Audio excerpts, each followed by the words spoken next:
Для кухни маленького размера с особой тщательностью необходимо продумать систему освещения. Особый уют придают ей точечные светильники, но только в тех местах, где это действительно необходимо. Над рабочей зоной, в шкафах, вдоль верхнего края шкафчиков. Над обеденным столом можно повесить небольшую люстру.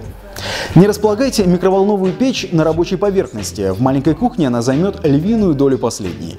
Старайтесь спрятать ее в напольный или навесной шкаф.